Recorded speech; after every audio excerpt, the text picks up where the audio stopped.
The galaxy decided to exile Earth. Humanity didn't need to be told twice. Captain Hyun stood on the observation deck of humanity's first orbital station, staring at the holographic display before him. The alien faces looked back at him with expressions he couldn't quite read. Some had too many eyes, others had none at all. But the message they delivered was clear enough. "Your species is denied entry to the Galactic Council," the lead ambassador said. Its translator made the word sound cold and mechanical. "Humanity is too violent, too unpredictable, too dangerous." Hyun felt his jaw tighten. Behind him, Ambassador Yuna stepped forward. She had spent 3 years preparing for this moment. 3 years learning alien customs, studying their languages, building bridges, all of it now crumbling to dust. "We've shown you our art," Yuna said, her voice steady despite the anger burning in her chest. "Our music, our literature. We've shared our scientific achievements. We ended our wars 50 years ago. What more do you want?" The alien council members exchanged glances. One of them, a tall creature with crystalline skin, spoke up. "You do not understand. Your entire history is warfare. Nuclear weapons, biological weapons. You enslaved your own kind. You destroyed your own ecosystems. And worst of all, you have no hive mind, no collective consciousness. Every human thinks differently, acts differently. This is chaos." "This is freedom," Yuna shot back. "This is madness," another alien replied. "We have seen species like yours before. They always bring destruction. The Council has voted. Earth will be quarantined. You will remain in your solar system, alone." The hologram flickered and changed. A schematic appeared, showing Earth's solar system surrounded by a shimmering barrier. The aliens called it a protection field. Hyun called it a prison. "You cannot do this," Yuna protested. "We have rights. We made peaceful contact. We followed all your protocols." "The decision is final," the lead ambassador said. "The barrier will activate in 1 hour. We suggest you recall all your ships. Anything outside the barrier when it activates will be destroyed. This conversation is over." The hologram disappeared. Silence filled the observation deck. Hyun turned to Yuna. "Get back to Earth. Tell them what happened." "What will you do?" she asked. "My job," he said simply. "Get our people home." Down on Earth, Admiral Dong-Yun watched the barrier activate from military headquarters. The screens showed a wall of energy spreading across space, sealing off their solar system from the rest of the galaxy. Politicians were screaming. News channels were in chaos.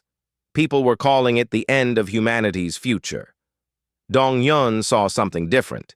He studied the energy readings, the quantum signatures, the mathematical patterns. His team of scientists worked beside him, recording every piece of data they could gather. "Sir, what are we looking for?" a young lieutenant asked. "Weaknesses," Dong-Yun replied. "Everything has them, even alien technology."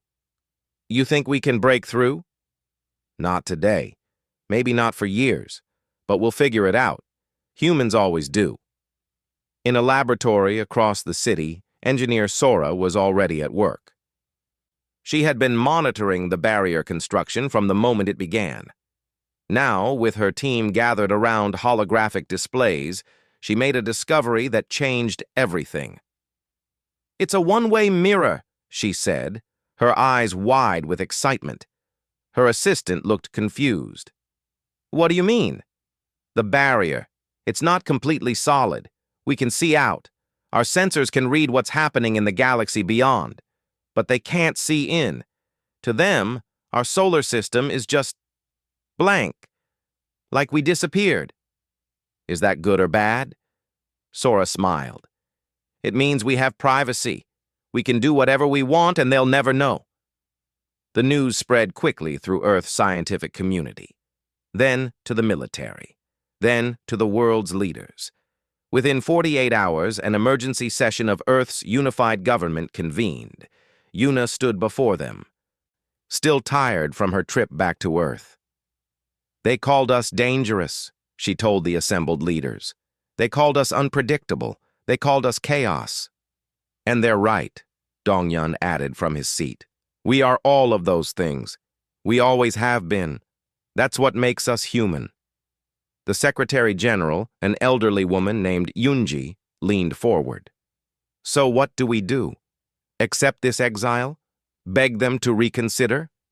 "No," Hyun said, standing up. "We prove them right.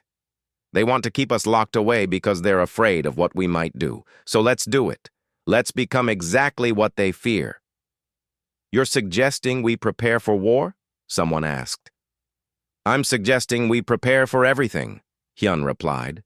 "We don't know what the future holds. Maybe one day they'll come back. Maybe they'll decide quarantine isn't enough.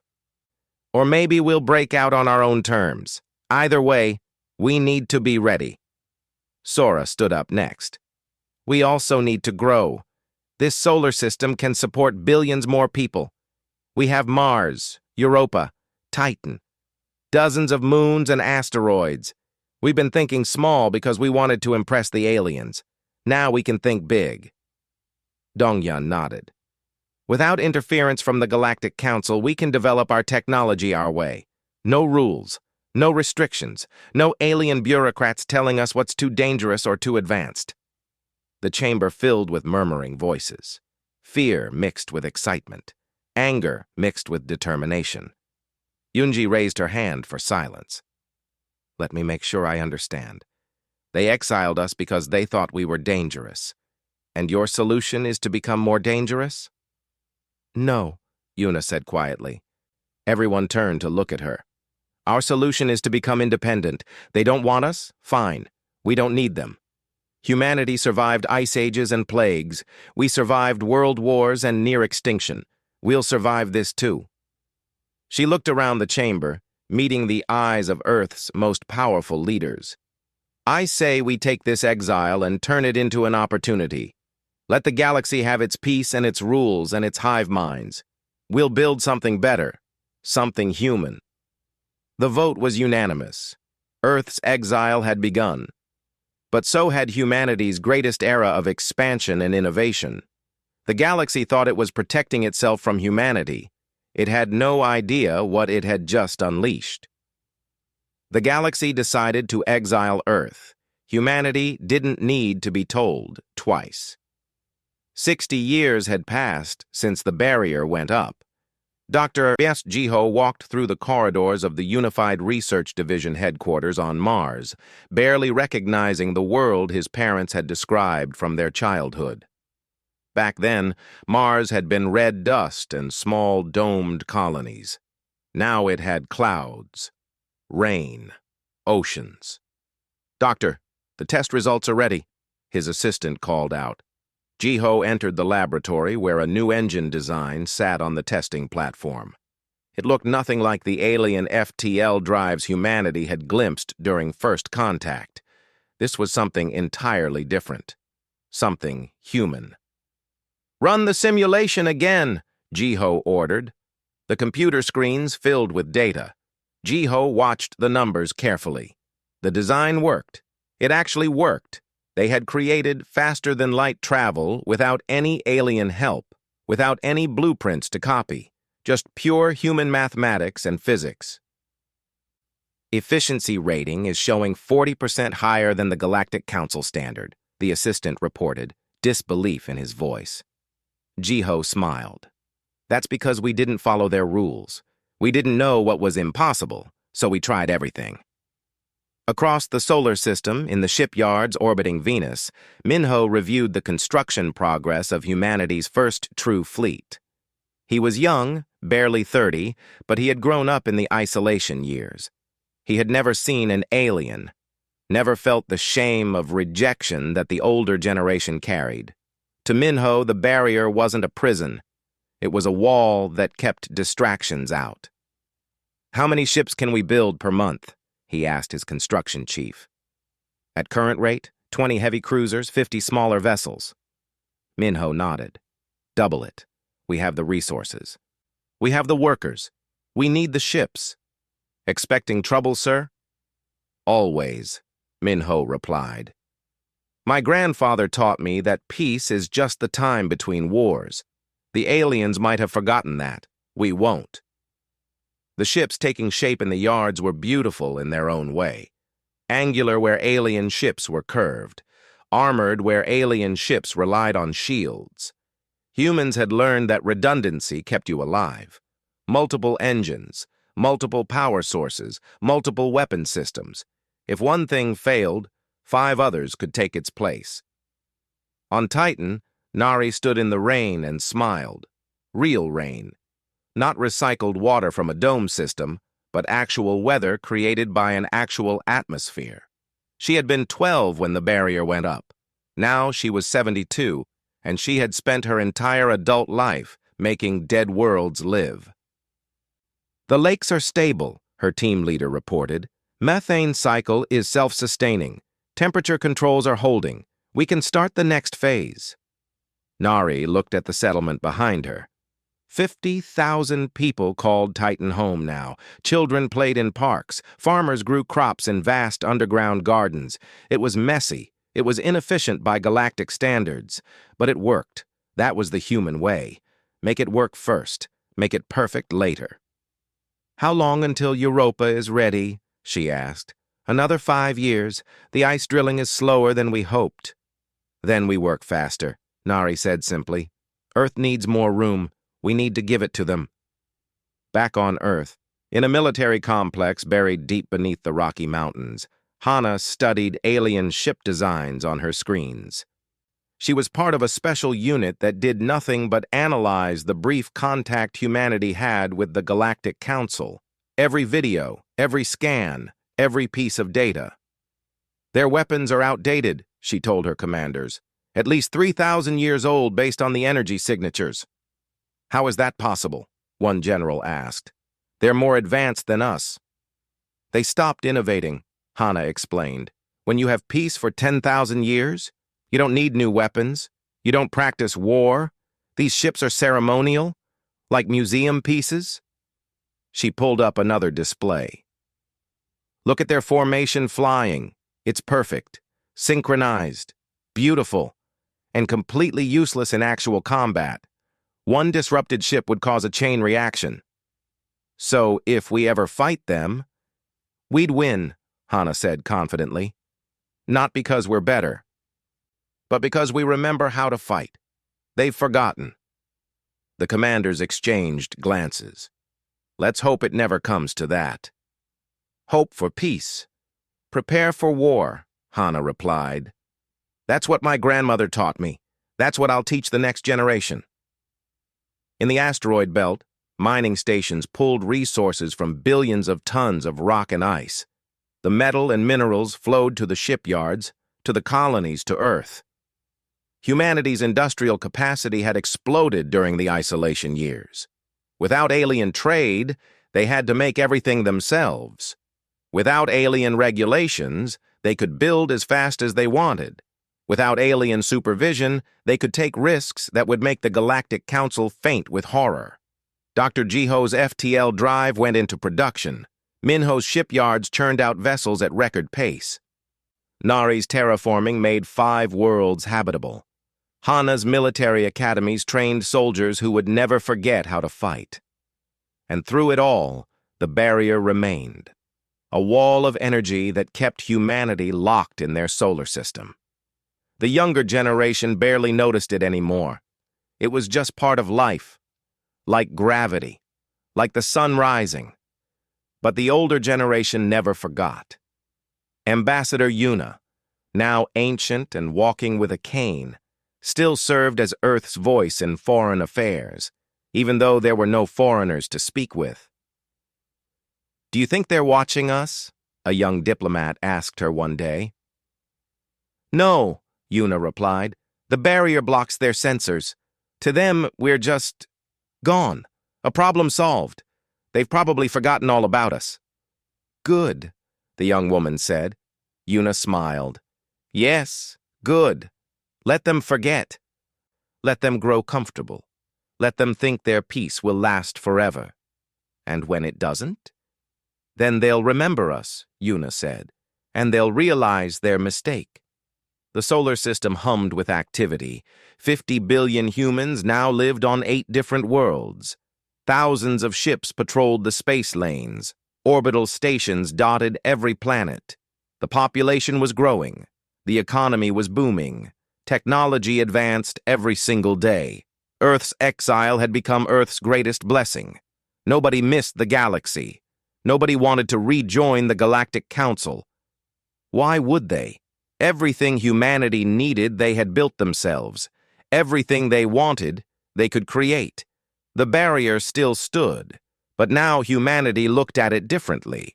Not as a prison wall keeping them in, but as a shield wall keeping the galaxy out. They had been rejected, called too dangerous, too violent, too chaotic, and they had proven the aliens right in every way possible. But they had also proven something else, something the Galactic Council had never understood. Danger wasn't weakness, violence wasn't evil, chaos wasn't failure. Sometimes they were exactly what survival required.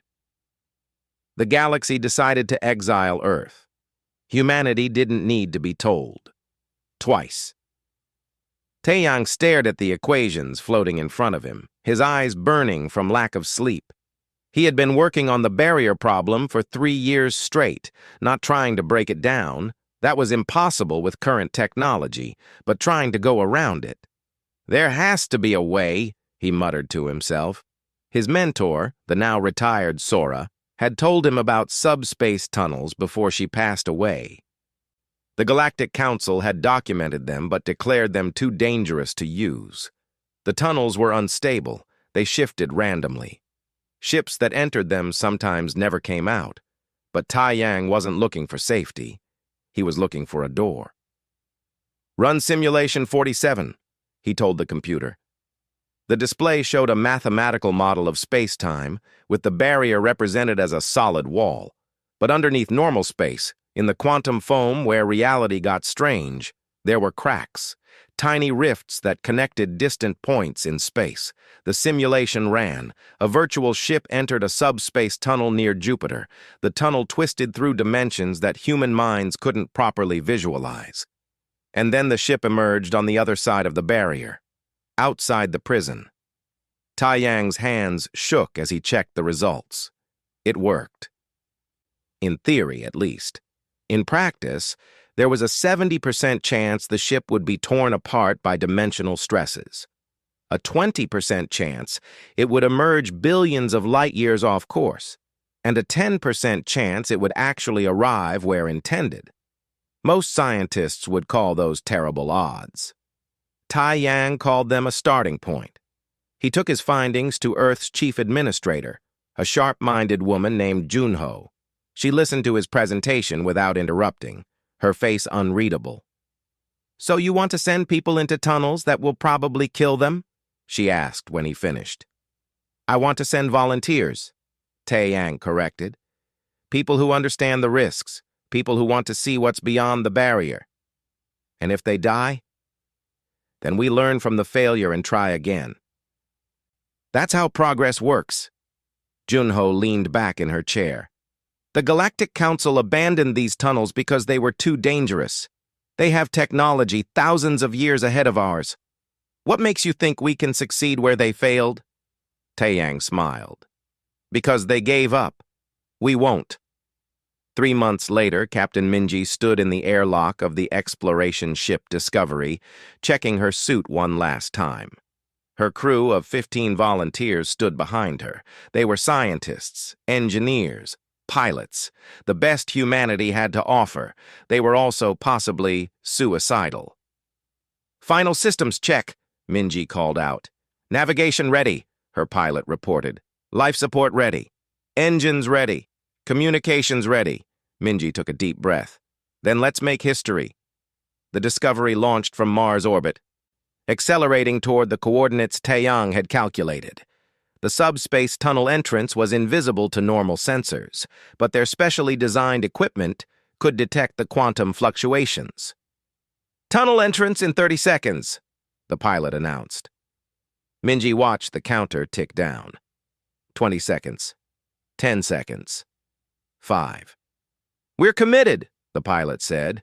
"May whatever gods are listening have mercy on us." The ship plunged into the tunnel. Reality went insane.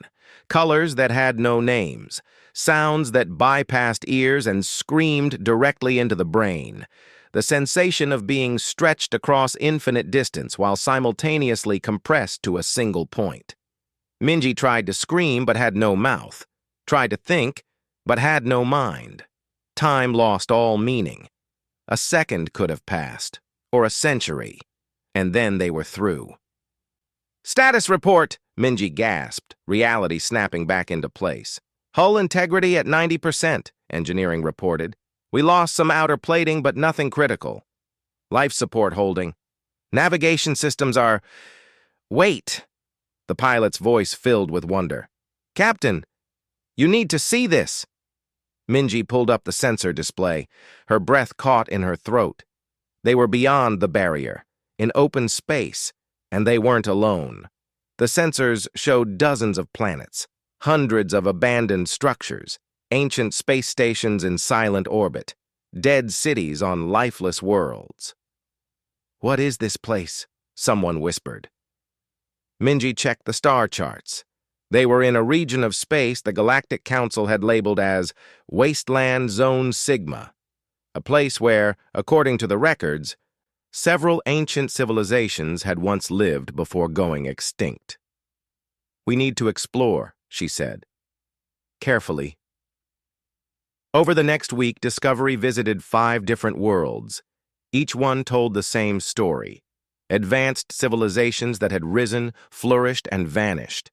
They left behind technology, art, architecture, and most importantly, resources.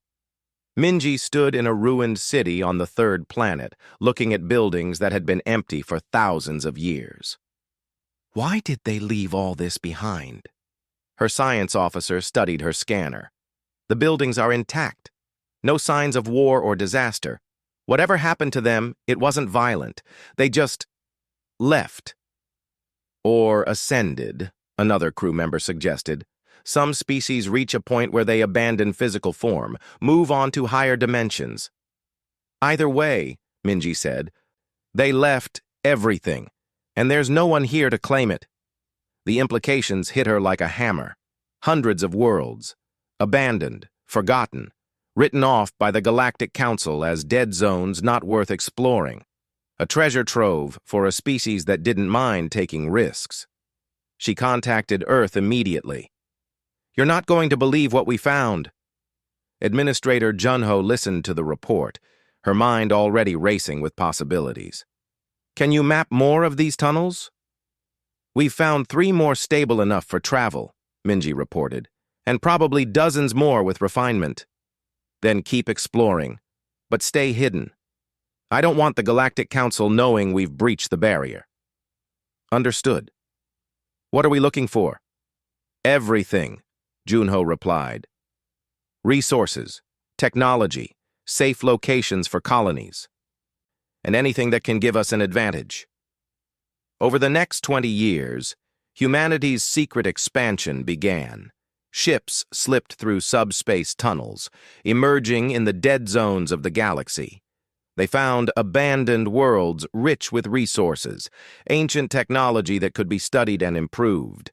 And most importantly, they found privacy. Engineer Ji-young made the breakthrough that changed everything. Studying ruins on a planet called Seraph 9, she discovered fragments of stealth technology. The ancient civilization had developed it to hide from something. She didn't know what, but she knew how to replicate it. "It bends sensor waves around the ship," she explained to the research team. "The Galactic Council's sensors are designed to detect honest civilizations, ships that want to be seen. This makes us invisible." The technology was tested, refined, and mass-produced. Human ships became ghosts in space. They could pass within a few light years of Galactic Council patrols without being detected. The colonies grew. 50 worlds, 100, 200, each one hidden in the galaxy's forgotten corners. each one connected by the dangerous but functional subspace tunnel network. Earth's barrier still stood. The Galactic Council still believed humanity was locked safely away in their solar system. They had no idea that human ships now roamed the galaxy freely, claiming what others had abandoned. Junho addressed the Earth government on the 60th anniversary of their expansion. We now control more territory than most Galactic Council member species. They don't know we exist beyond our barrier. And I propose we keep it that way. How long can we maintain this secret? Someone asked. As long as we're careful, Junho replied. The galaxy is vast. The Council is lazy. They don't patrol the dead zones. They don't explore abandoned sectors. To them, if something doesn't have life, it doesn't have value. But to us, Junho smiled. To us, it's an empire. Built in secret, hidden in plain sight. The galaxy exiled us because they feared what we might do. So we did it where they couldn't see.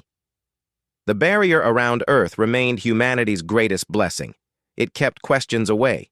It kept the Council's attention elsewhere. It gave humanity exactly what they needed most. Freedom to grow without oversight. Freedom to expand without permission. Freedom to become what they were always meant to be. Not the galaxy's rejects, but its secret power. The galaxy decided to exile Earth.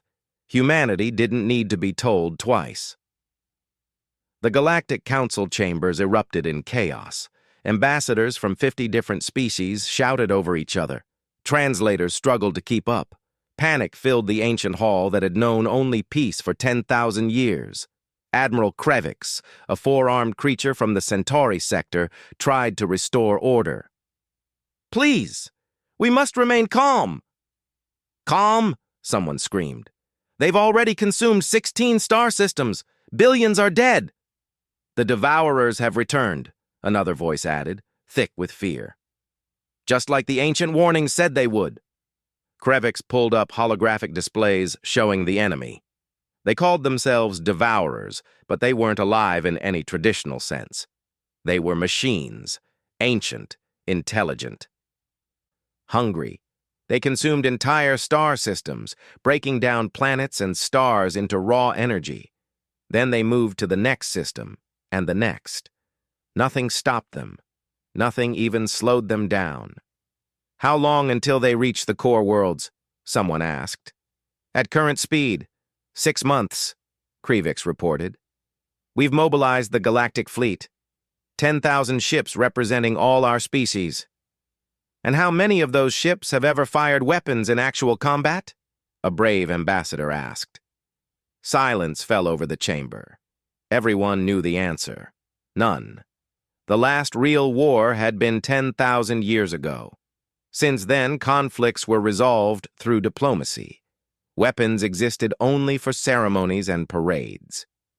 "We have superior technology," Krevix said, though his voice lacked confidence. "Our shields, our weapons. They're based on proven designs that have kept peace for millennia." "Peace," someone muttered. "Not war." The first battle came 3 days later. The Galactic Fleet met the Devourers at the Sigma Reach, a strategic choke point between major trade routes. 10,000 ships faced off against a Devourer swarm of unknown size. The fleet commanders followed textbook tactics. Perfect formations, synchronized shield harmonics, simultaneous firing patterns. The Devourers tore through them like paper. Krevix watched from the command ship as vessel after vessel vanished from his tactical display. The enemy adapted to every weapon fired at them. Shields meant nothing. The Devourers had fought these weapons before, millions of years ago. They remembered. "Retreat," Krevix ordered. "All ships fall back." Of the 10,000 ships that entered the battle, 6,000 made it out. The rest were either destroyed or consumed, their matter converted to fuel for the enemy machines. The Galactic Council met again, this time in emergency session. The mood had shifted from panic to despair. "We can't fight them," Krevix admitted. "They're too advanced, too adaptable. Everything we throw at them, they counter instantly. Then we evacuate, someone suggested. Abandon the outer sectors, pull everyone back to the core worlds and fortify. And then what? Watch them consume the galaxy world by world while we hide? The debate raged for hours. Plans were proposed and rejected, strategies suggested and dismissed. Nothing worked. Nothing could work. The Galactic Council had spent 10,000 years building a peaceful civilization. Now they needed warriors, and they had none. A junior ambassador, a young female from a minor world, raised her hand hesitantly. "What about the humans?" The chamber went silent. Several ambassadors actually gasped. Someone made a gesture that the translators rendered as profound disgust. "Are you insane?" an elder council member demanded. "The humans are exiled for good reason. They're dangerous, unpredictable, violent." "Exactly," the young ambassador said, her voice stronger now. "We need dangerous. We need unpredictable. We need violent. We need someone who knows how to fight." "We locked them away 150 years ago," Krevik said. "They probably hate us. Why would they help?" "Maybe they won't," the young ambassador admitted. "But shouldn't we at least ask?" The vote was close. Many council members refused on principle, but fear won out over pride. A small delegation was dispatched to Earth's barrier. Ambassador Yuna was now 200 years old, kept alive by humanity's advanced life extension technology. She had been expecting this moment for decades. When the alien ships appeared outside the barrier, she smiled. The delegation's leader was the same crystalline being who had pronounced Earth's exile so long ago. It spoke through its translator, and Yuna noticed its voice seemed smaller than before, less confident. "We require assistance," it said. "The Devourers have returned. Our fleet cannot stop them. We made a mistake exiling your species. We acknowledge this. We ask humbly for your help." Yuna let the silence stretch. Let them feel uncomfortable. Let them remember what they had done. "You called us monsters," she said finally. "Too dangerous for civilized space. And now you want those same monsters to save you?" "Yes," the alien admitted. "Please. Billions are dying every day." Yuna's expression softened slightly. Not from forgiveness, from calculation. "I cannot make this decision alone. I must consult with Earth's government, humanity's government." "How long will that take?" "As long as it takes," Yuna replied. "We're not part of your council, remember? We don't follow your timelines." The delegation waited in orbit for 3 days. On Earth, Yuna presented the situation to the world leaders. The debate was fierce. "Why should we help them?" some argued. "They abandoned us." "Because it's the right thing to do," others countered. "Billions of innocent people are dying." "And tactically," Admiral Dong Yun's successor added, "this is our chance. Help them now, and they owe us. They can never exile us again. Never treat us as inferior. We save the galaxy, we write our own ticket." The vote passed. Barely. Yuna returned to the alien delegation with humanity's answer. "We will help, but we have conditions." "Name them," the crystalline alien said desperately. "First, the exile ends. The barrier comes down. Second, Earth gains full Galactic Council membership with all rights and privileges. Third, you pay reparations for 150 years of isolation. Fourth, we get access to all trade routes and all Council knowledge archives. And fifth," Yuna paused for effect, "fifth, you never, ever forget that you needed us." The alien's crystalline body seemed dim. "The Council will never agree to all that." "Then the galaxy burns," Yuna said simply. "Your choice." It took 6 hours of frantic communication with the Council. But in the end, fear of extinction won. They agreed to every demand. "When can your forces be ready?" the alien asked. Yuna smiled. It wasn't a kind smile. It was the smile of someone who had been holding cards close to their chest for a very long time. "Oh, our forces are already in position.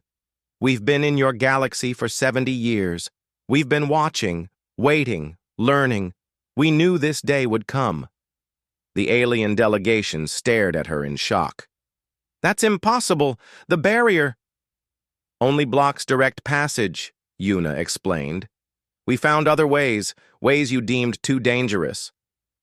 But then again, we're the dangerous species, remember?" She activated a communication channel. Throughout the galaxy, on 200 hidden worlds, human forces received the signal they had been waiting for decades to hear. Time to stop hiding. Time to show the galaxy what humanity had become. Time to remind the universe why some species should never be underestimated. The galaxy decided to exile Earth. Humanity didn't need to be told. Twice. Admiral Dongyun was 190 years old, but his mind was still sharp as a knife. He stood on the bridge of the flagship Indomitable, watching as human ships decloaked across the galaxy. Not the 10,000 ships the Galactic Council had fielded. Just 500. But what ships they were. "All vessels report ready," his tactical officer reported. Dongyun nodded. "Take us to the front lines. Let's show the galaxy what they've been missing." The Indomitable was a masterpiece of human engineering. 3 kilometers long, bristling with weapons that the Galactic Council had banned as too dangerous. Powered by reactors that used principles the Council considered too risky. Equipped with AI systems that the Council feared would become self-aware. Humanity had ignored every rule, and it showed. Captain Minho commanded the forward strike group from his ship, Relentless. He was the grandson of the original Minho who had built humanity's first real fleet. War was in his blood. Strategy was in his genes. "Target lock on the lead Devourer machine," his weapons officer reported. "Fire," Minho ordered calmly. The Relentless unleashed hell. Unlike the Galactic Council's synchronized, predictable weapons, human ships fought dirty. They fired from multiple angles. They used weapons that broke conventional physics. They employed tactics that would make any civilized species gasp in horror. The Devourer machine took the first hit and staggered. Its adaptive shielding tried to compensate, but the human weapons were changing frequencies every millisecond. By the time the Devourer adapted to one attack, 3 more different types hit it from 3 different directions. "Target shields down by 40%, the weapons officer announced. "All ships focus fire," Minho commanded. "Pour it on." 5 human ships concentrated their fire on a single Devourer. The ancient machine tried to adapt, tried to counter, tried to survive. But it had never faced an enemy like this. The Galactic Council fought with honor and rules. Humans fought to win. The Devourer exploded in a flash of light. On the Indomitable, Dongyun allowed himself a small smile. "One down. Several thousand to go. All ships advance. Find their weak points. Exploit them." Tactical Officer Soman, granddaughter of the legendary Hana, had studied nothing but warfare her entire life. She coordinated the fleet with brutal efficiency. Delta Group flanked them from above. Echo Group hit their engines. Charlie Group, prepare the surprise. "What surprise?" a junior officer whispered. Soman smiled. "Watch." 3 human ships broke formation and charged directly at a cluster of Devourer machines. The aliens watching from the Council fleet thought they were seeing a suicide run. They were wrong. At the last moment, the 3 ships released their cargo. Thousands of small drones, each one carrying a specialized virus designed by the brilliant Wubin, grandson of the late Dr. Jiho. The drones swarmed the Devourers like angry bees. Upon contact, they released their payload, digital warfare, something the ancient machines had never encountered because the Galactic Council had banned it as dishonorable. The Devourers' machine learning algorithms went haywire. Their targeting systems began shooting at each other. Their navigation protocols sent them spinning in random directions. Their adaptive shields dropped completely. "Now hit them!" Dong-yun ordered. The human fleet didn't hesitate. They poured fire into the confused devourer swarm. Explosions lit up space like fireworks. Admiral Krevix watched from the Council command ship, unable to believe what he was seeing. The humans had been in combat for less than an hour and had already destroyed more devourers than the entire Council fleet had managed in weeks. "How are they doing this?" he asked his tactical officer. "They don't fight fairly, sir. They use ambush tactics, unpredictable weapons. They set traps. They employ digital warfare. They do everything we were taught was wrong." "But it's working," Krevix said quietly. "Yes, sir. It's working." Over the next 6 weeks, the human fleet pushed the Devourers back system by system. They didn't fight the way the Galactic Council fought. They didn't engage in honorable ship-to-ship combat. They cheated.